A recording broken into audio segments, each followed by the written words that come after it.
Ok, buenos días a todos compañeras, profesor. Vamos a exponer sobre la creación y la crítica de William Ospina. Habla Hidra Arboleda, las otras dos compañeras son Lady Estupiñán y Alejandra Rivadeneira. ¿Ya? La creación y la crítica es un ensayo de William Ospina que explora la relación entre el arte y su interpretación. Me disculparán que estoy un poco difónico. Ospina cuestiona la división rígida entre creadores y críticos, pues él argumenta que la lectura y la presión artística son formas de creación. El autor destaca que cada persona que experimenta una obra aporta su propia subjetividad, convirtiéndose en un participante activo en un significado, ¿no? Este ensayo también nos ayuda a reflexionar sobre el papel del lector y la importancia que tiene en la crítica literaria, lo cual no debe ser exclusivo de expertos, sino un espacio bien amplio para todos. Les hablaré sobre William Ospina. William Ospina Butriago nació el 2 de marzo de 1954, es un escritor, poeta y ensayista colombiano. Sus obras abarcan temas como la literatura, la historia y la política. En este ensayo se plantea que las críticas literarias no deberían ser exclusivas de los académicos, sino una práctica abierta, enriqueciéndonos a todos como lectores. También puede ser de William Ospina, que estudió en la Universidad de Santiago de Cali, nació en Tolima, pues ya lo he dicho anteriormente, que es escritor, poeta, redactor, traductor y novelista, ¿ya? Se especializa en el área como la poesía, los comportamientos, la prostitución, comportamiento sexual humano, actividad literaria y actividad traductora. Ha ganado premios nacionales de ensayo en 1982, el Premio Nacional de Poesía en el 1992, Premio de Casa de las Américas, Premio de los Ensayos de Ezequiel Martínez de Estrada, de 2003 y Premio Rómulo Gallegos del 2009. El contexto histórico, la creación y la crítica surgen en un momento en la que la literatura y su análisis, disculpe, la literatura y su análisis están cambiando. Él sostiene que leer es también un acto creativo, que la crítica no debería ser exclusiva de los académicos, sino un diálogo abierto donde todos puedan aportar.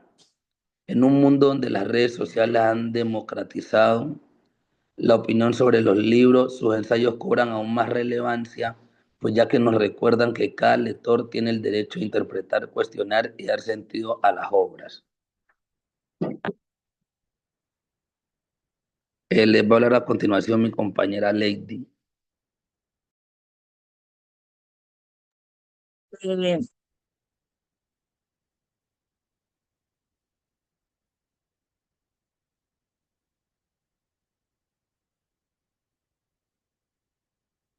bueno, Ospina y su visión con la lectura.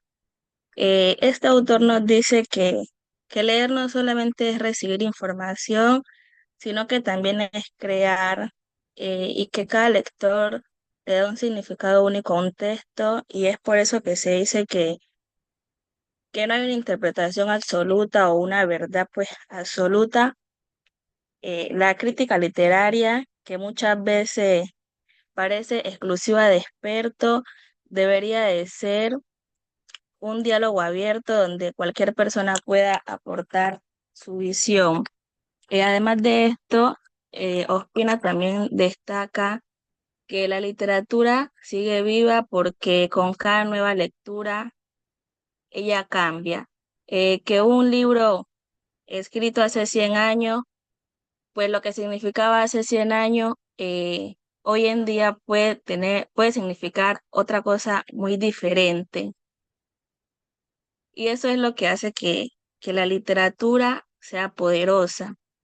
En este ensayo él nos recuerda que no hay una única forma de leer y que la literatura es sobre todo una conversación entre el autor, el texto y el lector.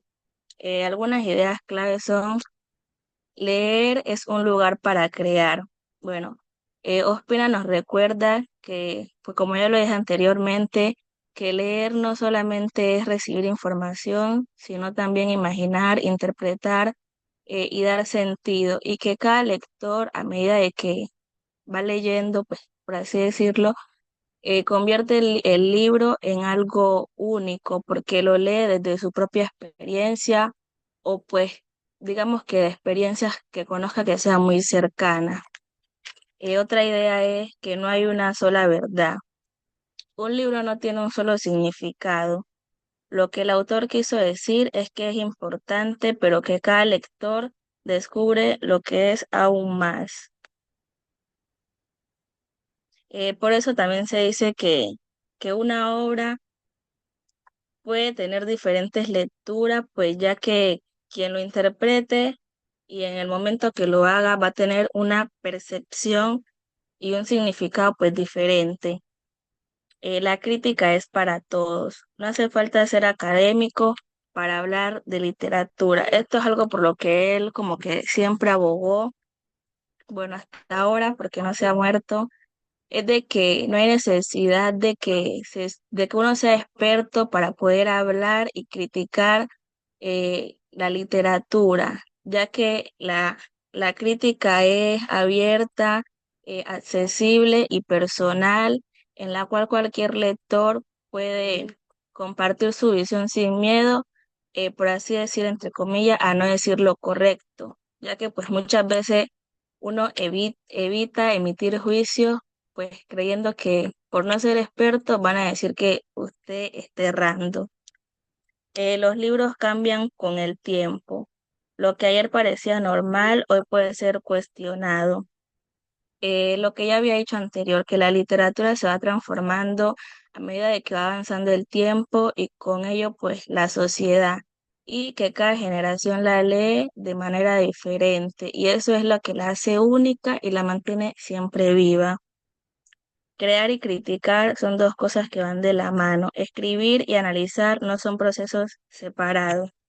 La crítica también es un acto creativo porque descubrir nuevos significados en un libro es otra forma de darle vida.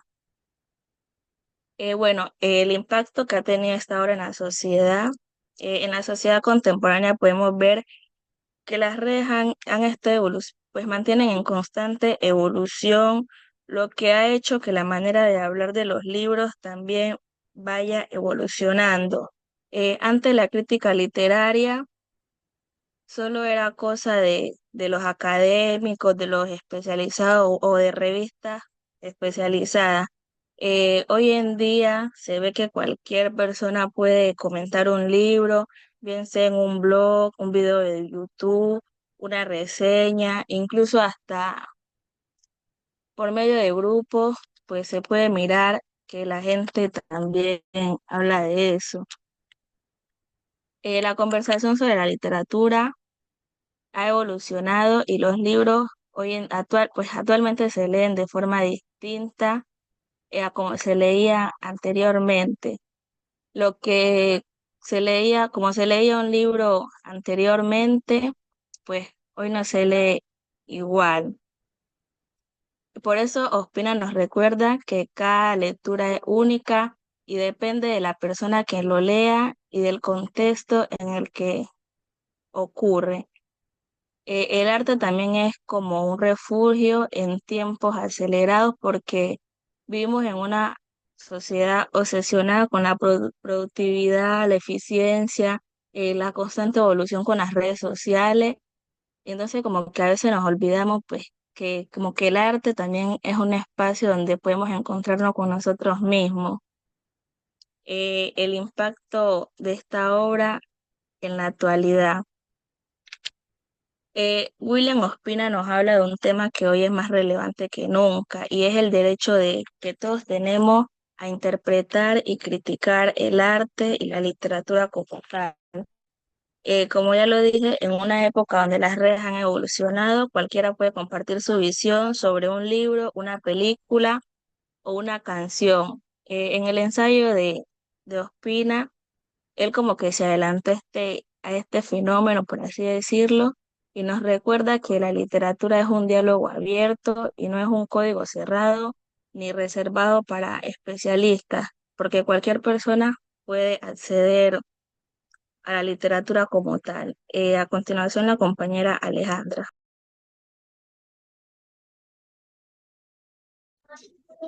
Muy buenos días. Complementando lo que decía la compañera en cuanto al impacto, es que estamos acostumbrados solo a ser espectadores en lugar de nosotros mismos crear, conocer y saber a fondo de dónde viene, porque pues creíamos que anteriormente solo era para personas genios o personas que eran sumamente expertas, cuando en realidad todos podemos ser parte de él y crear un mundo más productivo y más activo. Ya la siguiente. Si bien pensamos, la crítica literaria solía parecer algo complicado y exclusivo, como se decía anteriormente, pero Ospina nos dice que jamás puede ser así, ya que él propone una idea en donde el derecho a que todas las personas puedan interpretar, cuestionar lo que se lee sin necesidad de ser un experto, en un mundo donde la literatura convive mucho ahora con lo que son las redes sociales, el cine, las series, o sea, un mundo en constante evolución como lo es ahora, y donde es importante más que nunca verla como un espacio de un diálogo abierto que sea accesible para todos. No solo basarnos en lo que, o sea, en lo que leemos. O sea, antes estábamos acostumbrados solo a recibir y quedarnos ahí con eso. Entonces ahora eh, existe la posibilidad, también se ven los maestros, que ellos antes solo eran, o sea, transmisores de conocimiento, cuando ahora también ellos son los que reciben por parte de los estudiantes. Para concluir ya el tema del ensayo de la obra de William Ospina, él nos invita a ver la lectura como un acto creativo, no solo absorber lo que se dice en un libro, sino que hacerlo nuestro, conectándolo con nuestras vivencias, emociones y sentimientos que nos puedan llegar a nosotros.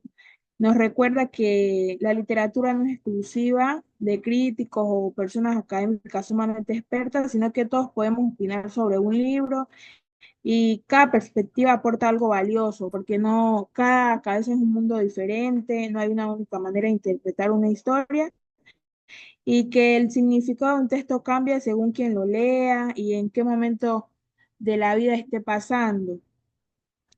Además, la literatura evoluciona con el tiempo, lo que antes se entendía de una forma, hoy puede verse de otra, porque los libros van creciendo a medida que vamos creciendo nosotros.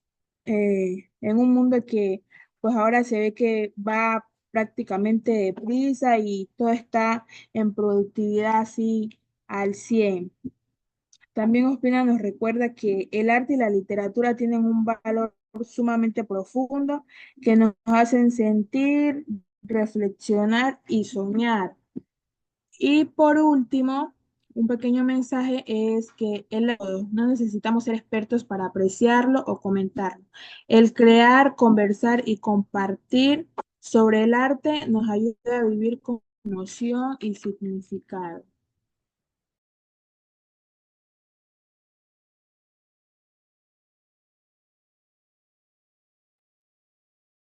Listo, muy bien. ¿De pronto alguna duda o inquietud de parte de los compañeros?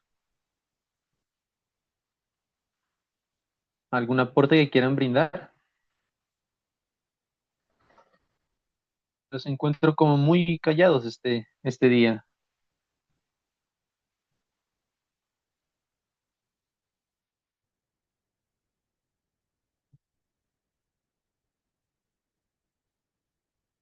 Bueno, eh, quisiera de pronto en relación a lo que expusieron, preguntar cómo pueden asociar la parte de creación y concretamente con la crítica literaria. Desde la percepción de ustedes con lo que leyeron de Ospina, ¿cómo se haría ese proceso?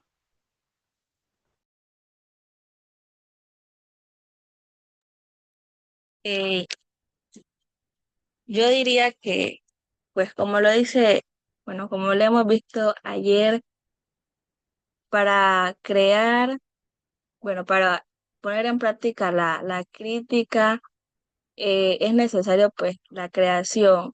Y a medida de que uno va como que creando o va desarrollando sus ideas, es necesario hacer una crítica, porque si no hacemos crítica nunca sabremos si lo que estamos haciendo está bien, pues va a ser bien recibido por parte de la sociedad, porque si solo nos dedicamos a crear, a crear, a crear y no criticamos ni reflexionamos pues a quién va dirigido, en cómo las personas van a tomar esto y pues preguntas así, nunca sabremos si lo que estamos haciendo pues está bien o que si necesita algún cambio, solo lo tomaremos pues que es lo que nosotros creemos que está bien, pero no nos tomamos el momento como de reflexionar y hacer la crítica.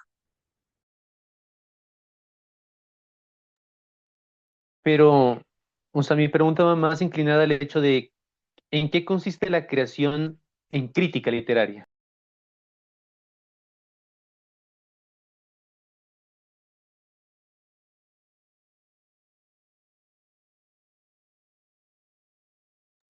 Profe,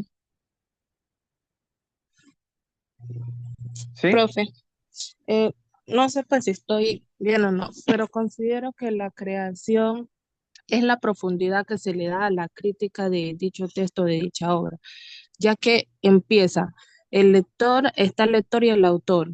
La obra ya está plasmada, empieza a leerse o a redactarse la obra.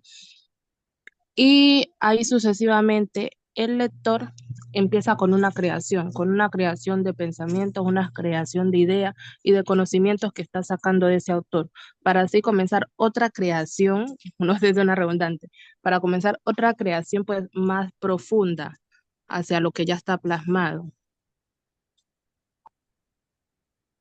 Sí, Es por ahí como va por la relación. Ajá, sí, continúe. Es como, por ejemplo, por decir, el análisis que se le da a lo literario, o sea, no solo quedarnos ahí, sino que generar nuevas ideas, nuevas lecturas, entrar en diálogo, o sea, con la misma obra, o sea, no solo limitarnos a lo que está ahí, sino que ir más a fondo.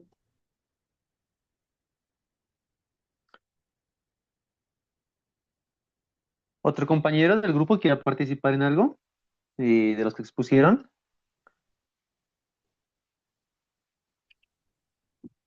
Aportando. Profe, buenos días. Pienso yo que de pronto se basa en la forma de leer, no es por querer leer, sino que hay que saber leer, hay que saber interpretar, hay que saber mirar realmente la, como es que el sentido de lo que está leyendo, pienso yo, ¿no es cierto? Sino que en esta parte, Sí, como ya les digo, pues ya pasamos la parte de la lectura, ¿no? La lectura ya la vamos superando y vamos en este momento ya haciendo alusión a la escritura. Entonces, por eso mi pregunta va relacionada como al enfoque entre creación, escritura y crítica.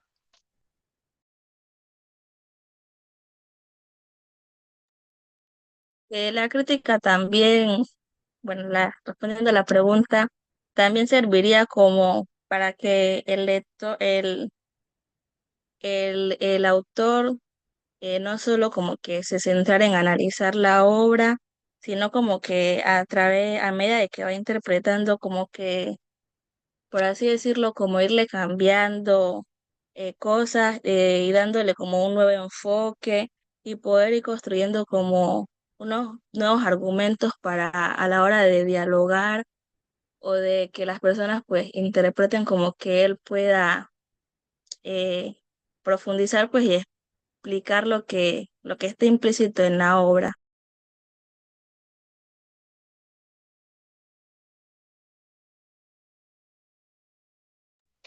Bueno, allí como para mencionar algo es lo que yo les decía, la clase de ayer, que llega un momento que a veces la crítica como tal llega a consolidarse también como una obra.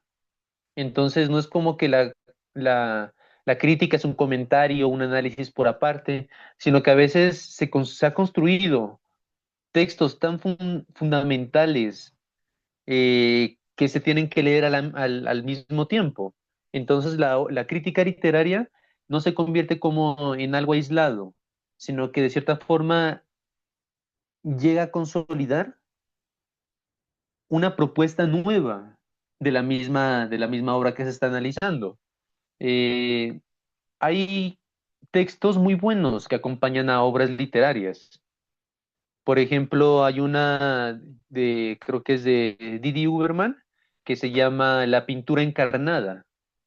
Y si ustedes se van a dar cuenta, este libro ustedes lo van a conseguir, que es un ensayo, pero ese ensayo lo encuentran ligado a la obra, creo que es una especie como de micronovela. Entonces, o sea, se encuentran las dos juntas y tú lees una y tienes que leer la otra para comprenderla. ¿Sí me hago entender? Entonces, el crítico como tal no es como la persona aislada que lee una obra y crea un análisis y ya, sino que en su escritura como tal ya consolidar también una creación literaria.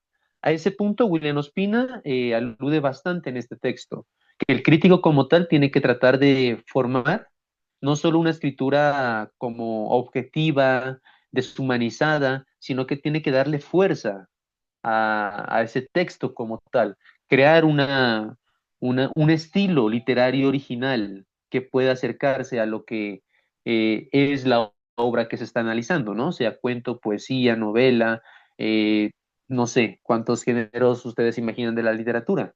Entonces, en esa parte de allí, de pronto me hubiera gustado que profundizaran un poquito más, ¿no? ¿Alguien más de pronto quiera comentar algo?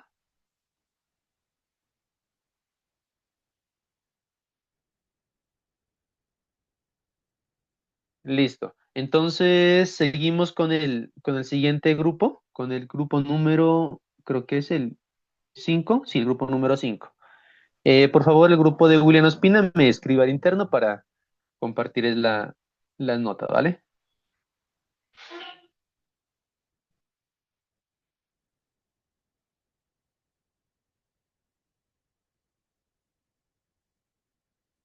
Nosotros somos el grupo 5. Listo, entonces proyectan y te escucho un poquito bajito el volumen, entonces si puedes hablar un poquito más fuerte, mejor.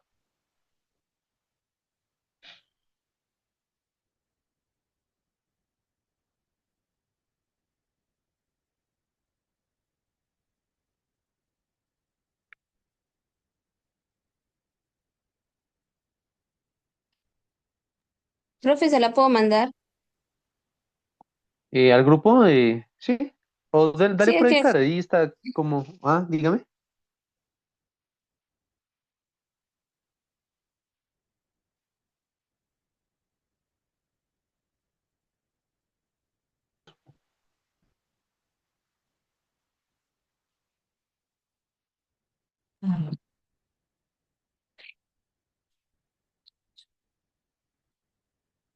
Buenos días, profesor y compañero. Pues el tema que nosotros vamos a exponer es crítica y ficción.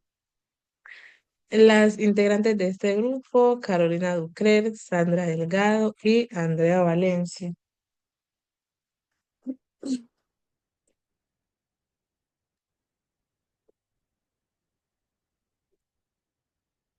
A continuación vamos a presentarle una pequeña introducción acerca del tema. La crítica y la ficción es una obra en la que Ricardo Piglia reflexiona sobre la relación entre la literatura, la escritura y la realidad. A través de entrevistas, el autor desarrolla una perspectiva original sobre la lectura, la interpretación y el rol del escritor como lector. bueno, vamos a hablar un poquito de la vida de Ricardo. Ricardo nació en 1941 y falleció en el 2017. Fue un escritor, un crítico literario y profesor argentino. Su trabajo es reconocido por su enfoque en la literatura argentina, la tradición de la novela negra y la construcción de la ficción en el discurso político y cultural. Uno de los autores mencionados es Roberto R. Borges, Cortázar, Benjamín y entre otros, como pueden ver ustedes ahí. Bueno, vamos a hablar del contexto histórico. Pues este libro fue publicado en 1986, en un momento en el que Argentina transitaba de la dictadura militar a la democracia. Pues este ambiente influyó mucho ¿cómo que llama? Para que Pilian, bueno, pues, para que Pilian relacionara la literatura con el poder. También dice que, pues, su obra se inscribe en la tradición de escritores como Borges y ¿Arturo cuál era el apellido? Bueno, y Arturo. Y también dice que bueno, Borges y Arturo exploraron pues también lo que era la realidad y la ficción.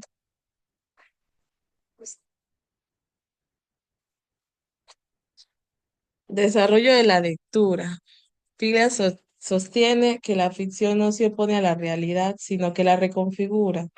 La literatura no busca representar lo real de manera directa, sino generar nuevas formas de percepción. Para él, la crítica literaria es una forma de lectura que, al igual de la escritura, construye significados y re- resignifica textos anteriores. Aparte de esto, para complementar, él también sostiene que todo escritor, antes de nada, es primero un lector. Pues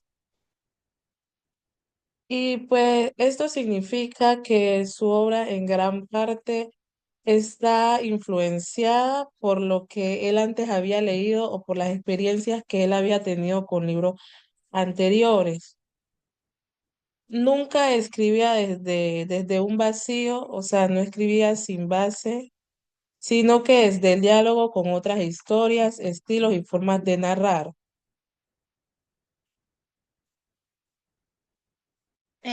Bueno, uno de los subtítulos que nos llamó más la atención fue una trama de relatos.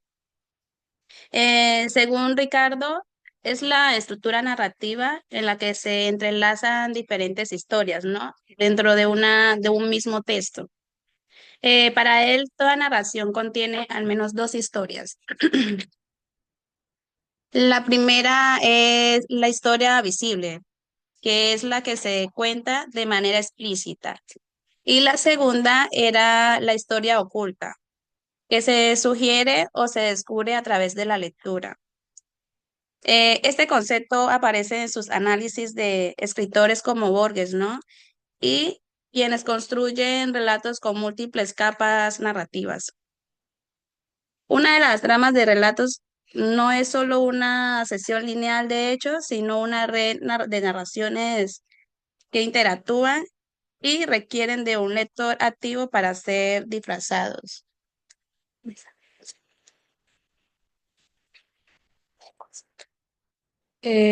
Otro subtítulo que como que se acerca más al tema que estamos desarrollando es la literatura y la vida. En este capítulo, Piglia reflexiona sobre la relación entre la literatura y las experiencias personales. Cabe resaltar que las experiencias personales sirven o cumplen un papel muy importante dentro de las historias, porque esas nos ayudan a destacar que no solo el actor o no solo el autor es un creador activo de historias, sino que también nos da herramientas para entender la forma de interpretar y darle sentido a la vida. Aparte de eso, pues Piglia también expone que los escritores transforman sus vivencias en relatos, pero no de manera literal, sino que a través de ficciones. Un ejemplo que podemos encontrar es como el Cien años de soledad de Gabriel García Márquez. ¿Por qué lo ponemos como ejemplo? Porque dentro de esa historia, Gabriel García transforma los recuerdos y relatos familiares en hechos históricos. ya, y pues los transforma como a más que toda la ficción. No copia la realidad como tal, sino que la reinventa, cambiando elementos a fantasías. Cabe resaltar que estos pueden ser hechos reales, pero los transmiten a fantasía para transmitir una visión más profunda de la historia y de la identidad.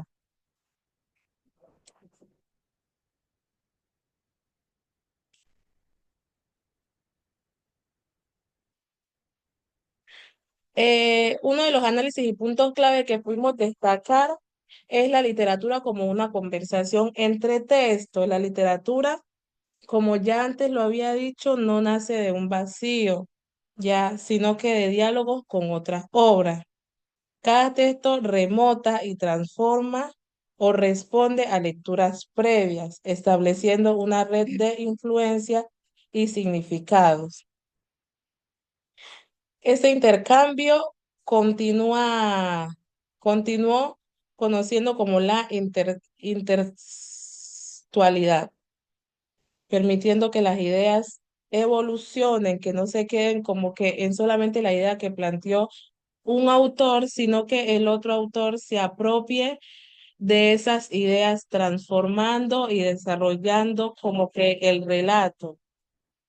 Y pues los escritores y lectores así participan en una conversación infinita. O sea, se podría decir que cuando un autor continúa con la lectura que otro autor inició, ya como que se hace como una cadena de conversación. Y pues cada obra es a la vez el eco de lo pasado. Bueno, otro punto clave es la relación entre literatura y psicoanálisis.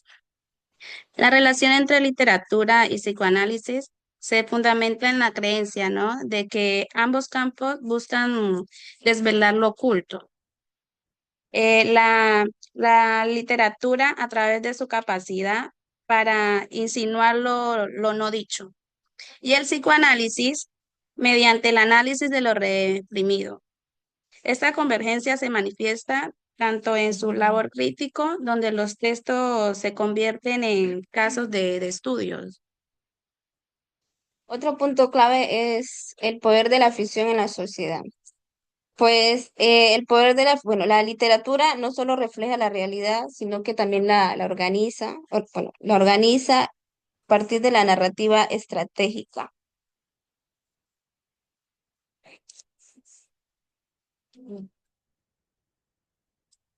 Las citas relevantes. Toda lectura es una escritura.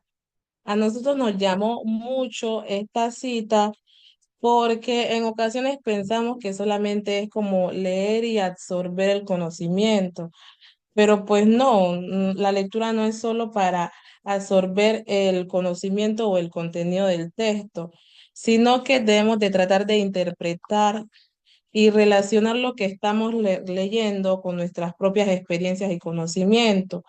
También cabe resaltar que cada lector le da un significado único a lo que lee. No todos los lectores, o por el simple hecho de que sea una única lectura, no significa que todas las personas que lean esa misma lectura la interpreten de la misma manera.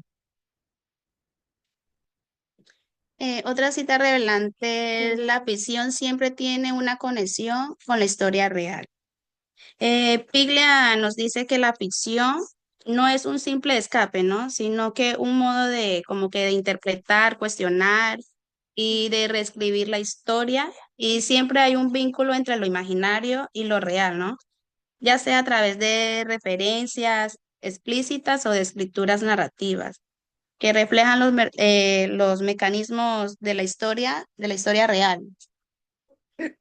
Otra cita que nos llamó la atención fue la que dice que en toda narración hay al menos dos historias, la visible y la oculta.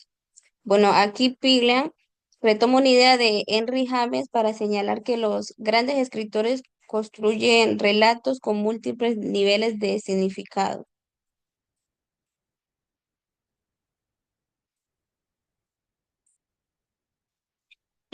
Impacto y relevancia actual. Piglia menciona que los discursos políticos, mediáticos y publicitarios utilizan estrategias narrativas similares a las de la ficción para construir realidades. Esto es especialmente relevante en la era de la posverdad y la manipulación mediática. En el ámbito de la literatura, su teoría nos permite leer los textos con una mayor conciencia de sus múltiples capas y significados. Eh, Como en el ámbito publicitario, profe, muchas marcas construyen historias emocionales, ¿no? Para dar credibilidad a sus productos. Como por ejemplo, tenemos que la Coca-Cola, que no solo vende una bebida, sino que asocia marca con la felicidad, creando narrativa que va más allá de la realidad del producto. Todo esto nos refleja cómo los discursos actuales adoptan técnicas narrativas de la ficción para construir realidades y generar impacto en la sociedad, ¿no?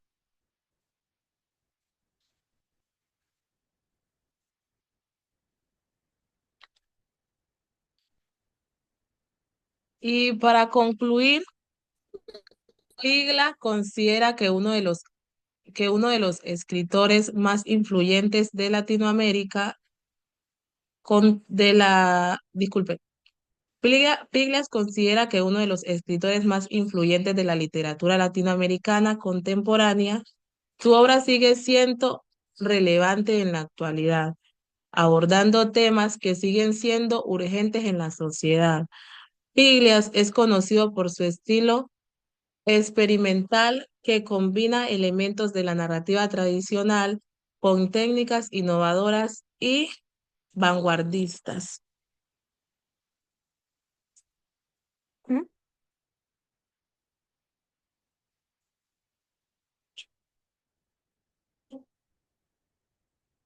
Profe, dentro de la lectura nos surgieron algunas dudas, ¿ya? Y algunas preguntas, y pues nosotros las sacamos y pues obviamente las respondimos. La primera es, ¿por qué Pilias considera que la literatura y el psicoanálisis están conectados? Ya, y pues dentro de la lectura estaba que Piglia sostiene que tanto la literatura como el psicoanálisis trabajan con la construcción de relatos.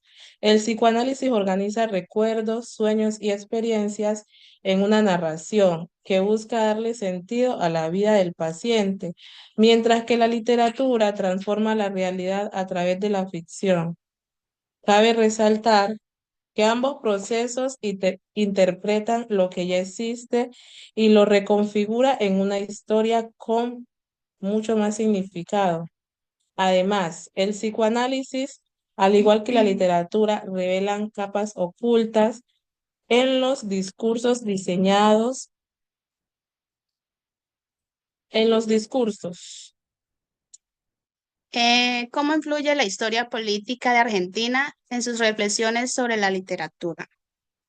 En la historia de Argentina influye en las reflexiones sobre la literatura de Ricardo Piglia porque le permite analizar la escritura como un espacio de disputa ideológica, con censura y resistencia.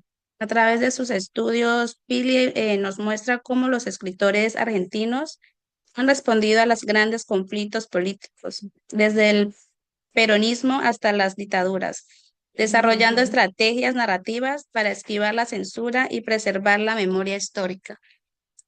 Bueno, la otra es, ¿qué impacto tienen sus ideas en la crítica literaria actual? Pues el enfoque ¿cómo se llama? Bueno, su enfoque resalta que la literatura y la escritura están conectados ya que todo escritor es antes un lector. Eso es todo, profe. Listo, muy bien. Eh, Allí también recomendaciones. Ya, gracias. Bueno, buenos días, profe y compañeros. Y nuestro grupo Qué pena, nuestro grupo está conformado por Rosa Natalia Quiñones, María Valentina Mejía y María Paula Sepúlveda. El tema que nos corresponde es de la obra El texto de Roland Barthes. Siguiente, Rosita, por favor.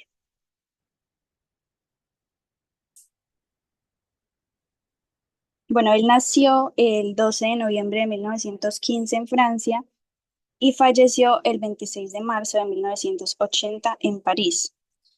Fue un crítico, teórico literario, semiólogo y filósofo estructuralista francés, quien se interesó y escribió sobre crítica literaria, lingüística, filosofía del lenguaje, los signos, los símbolos y la fotografía. Él también es autor de más de 20 estudios de semiótica estructuralista, también análisis crítica de la obra literaria, pero también de libros sobre fotografía, música, arte y cine. Entre sus obras destacadas podemos encontrar La cámara lúcida, Notas sobre la fotografía, aparecida en Paidós, que es una editorial que ha publicado compilaciones de sus mejores escritos, como Lo obvio y lo obtuso, Imágenes, gestos, voces, El susurro del lenguaje, Textos sobre la imagen y pues variaciones sobre la lectura. Siguiente.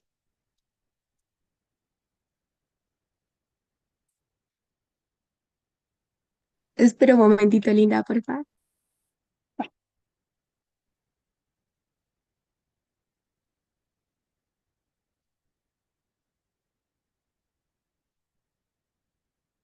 Bueno, les vamos a hacer una pequeña introducción del tema del que les vamos a hablar. Bueno, en esta obra, Barthes, que es el autor, cuestiona las concepciones tradicionales sobre la lectura y la escritura. Él desafía la idea de que el significado de un texto depende únicamente de la intención del autor. Él, en lugar de ello, propone una perspectiva en la que el lector adquiere un papel activo, reinterpretando y resignificando el contenido. Siguiente, Rosita.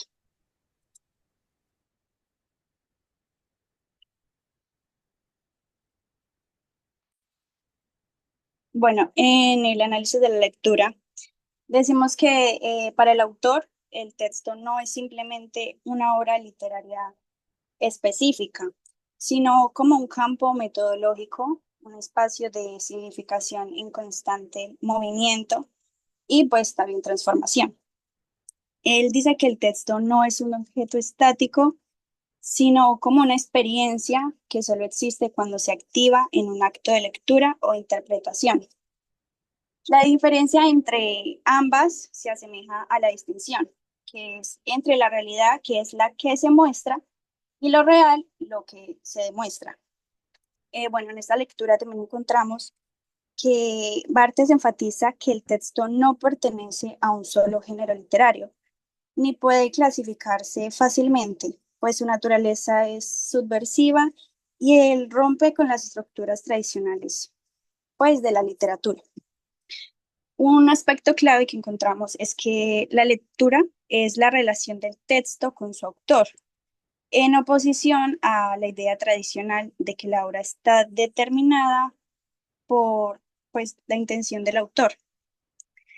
Allí se argumenta que el texto se separa de su creador, es decir, el autor no es un padre que impone un significado cerrado, sino un participante en el juego de significaciones, por decirlo así. Y bueno, finalmente, Barthes establece que el texto no es objeto de consumo pasivo, ya que como muchas obras literarias tradicionales, sino que pues ella requiere una participación activa del lector en el que juega con el texto y lo produce en su propia interpretación. Siguiente, Rosita.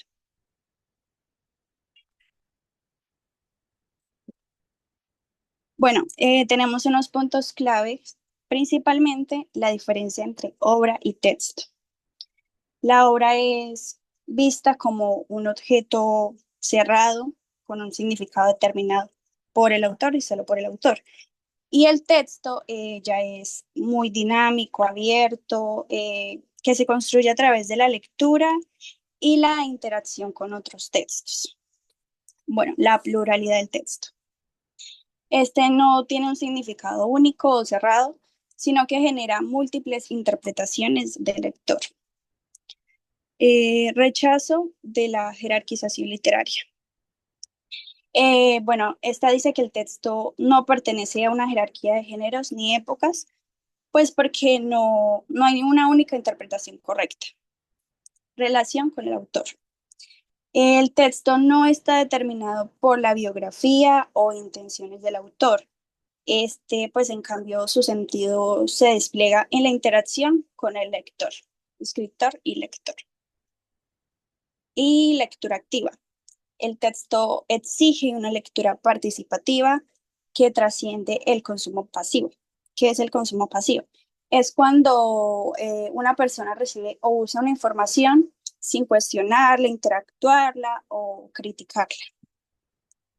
Y bueno, en conclusión, Barthes pues rompe con la idea de que la literatura tiene significados únicos o verdades absolutas.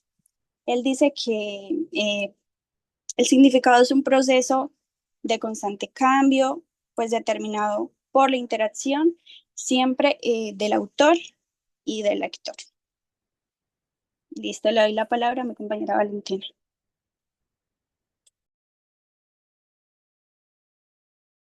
Buenos días, primero que nada. Bueno, yo les voy a hablar de comparación y contrastes, algunas similitudes y diferencias y comparación con otros autores. Bueno,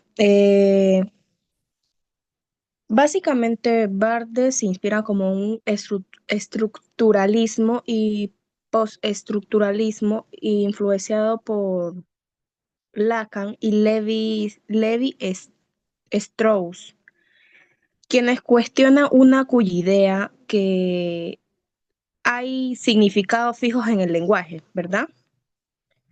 Él tiene un ensayo que se llama La muerte del autor, que argumenta que un sentido del texto no depende de su creador, sino de cómo lo interpreta el lector.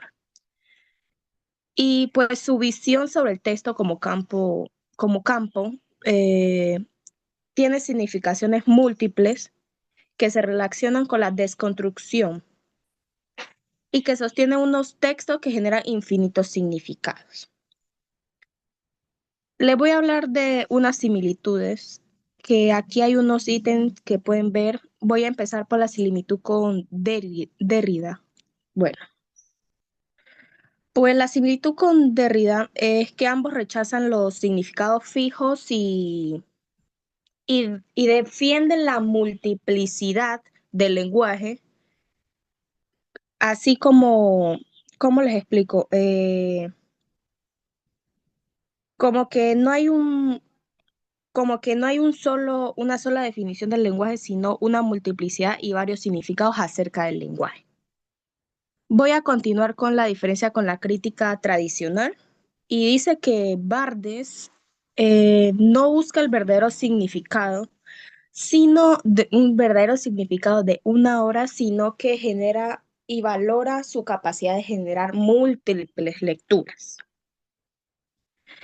Y por último, voy a la diferencia con el marxismo clásico. Pues este básicamente es que aunque reconoce su influencia, este no reduce la literatura a su contexto ideológico, sino que la concibe como un campo de significación abierta. Y así. Rosita, ¿puedes seguir, por favor? Gracias. En las citas relevantes que aquí ven, en el primero dice que la obra es un fragmento de sustancia, ¿no? Este básicamente dice que el texto, por su parte, no es un texto metodológico, no es un campo metodológico, perdón. Y que hace ver que la obra es un objeto físico y cerrado, mientras que el texto es un proceso dinámico e interpretativo del lenguaje. Bueno, Rosita, todavía no. Listo. Voy a seguir con el texto solo se experimenta en un trabajo, una producción. Pues este también dice que no existe un significado fijo en un texto y su sentido emerge con cada lectura e interpretación. Y por último, ya para darle después la palabra a mi compañera, el texto es plural, no puede depender de una interpretación, sino de una explosión, de una diseminación. Listo. Pues básicamente dice que este no puede depender de una interpretación, sino que de una explosión, de una diseminación. Dice que el texto no tiene un único significado, sino se expande en múltiples interpretaciones según cómo lo interprete el lector. Ahorita le voy a dar la palabra a mi compañera Rosita.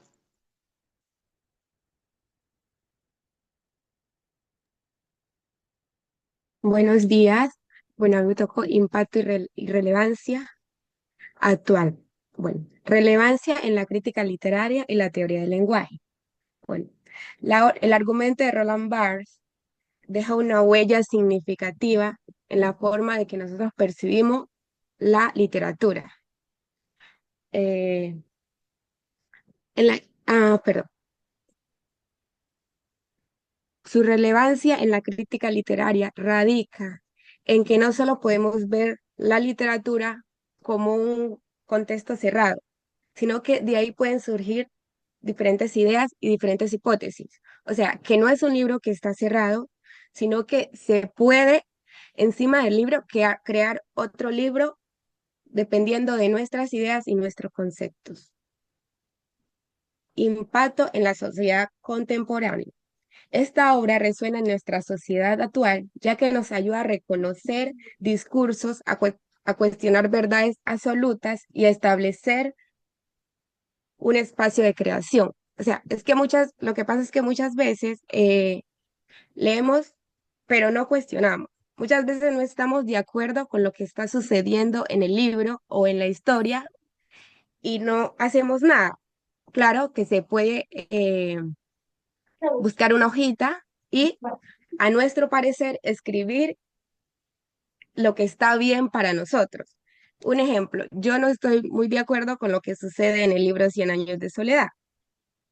Entonces, es como yo como lectora mirar para mí qué está bien y cuestionar el libro y decir, no, esto está mal, para mí esto está bien.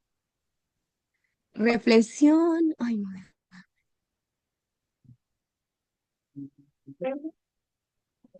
Reflexión sobre la importancia de esta literatura de esa crítica literaria.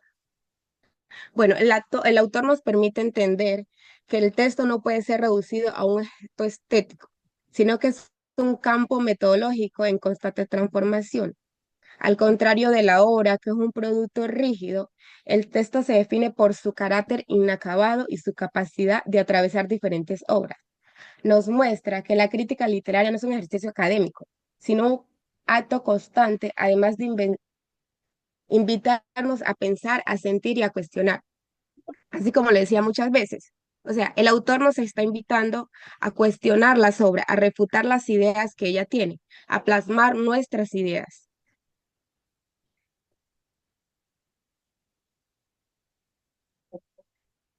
Conclusión. Barthes plantea que el significado no está determinado ni por el autor ni por un solo método de análisis, sino que expande a través de la lectura y de la interacción del lector. Bueno, lo que le decía, el argumento de Roland Barthes es que la literatura ya no puede estudiarse como una obra, sino como un texto. Por eso le digo, es que de una obra se puede hacer otra obra, ya que cada lector tiene encuentra en ella diferentes significados, diferentes puntos de vista y hace un análisis desde su perspectiva desde su perspectiva para lo que él está bien. También,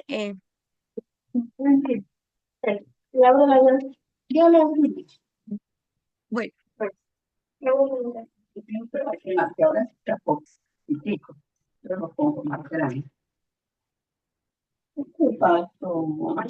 Muchas gracias.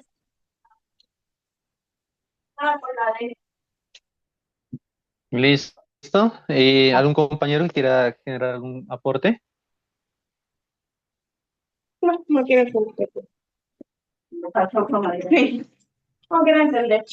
¿No? Bueno, entonces, preguntas para los compañeros. La primera pregunta es, ¿cómo consideran? ¿Contexto es abierto o cerrado, según lo que leyeron ustedes? Mi yesquero. Según lo que dice el profesor Roland Barthes, el texto es abierto, o sea, está apelado a múltiples interpretaciones. Listo. Entonces ahí viene la segunda pregunta. Sabiendo esto, ¿cómo podemos realizar una labor de crítica literaria de la forma más correcta, sabiendo que un texto es abierto?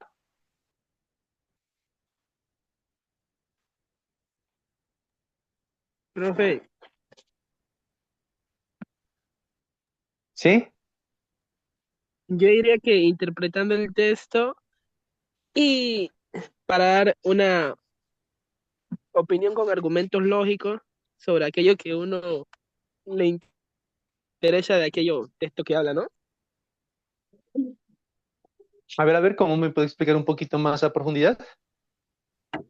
Bueno, como dicen que el texto es abierto, si uno lee el texto y lo profundiza, interpreta mejor dicho texto.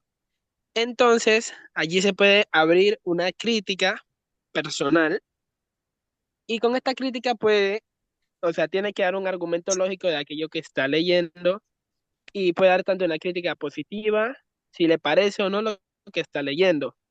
Porque como dijo Stanislao Zuleta, que no hay una verdad absoluta y se puede decir que, digamos, puede que sea, el texto sea simplemente verdadero, pero no del todo.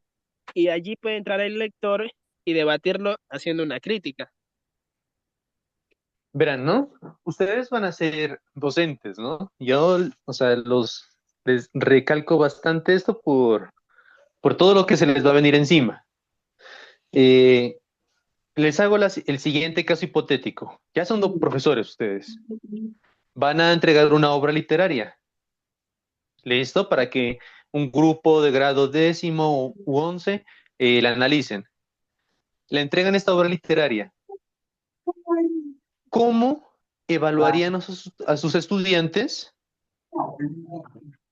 si cada uno de ellos tiene perspectivas diferentes sobre ese texto? ¿Cómo lo valorarían ustedes desde esa parte? Pues yo, por lo general,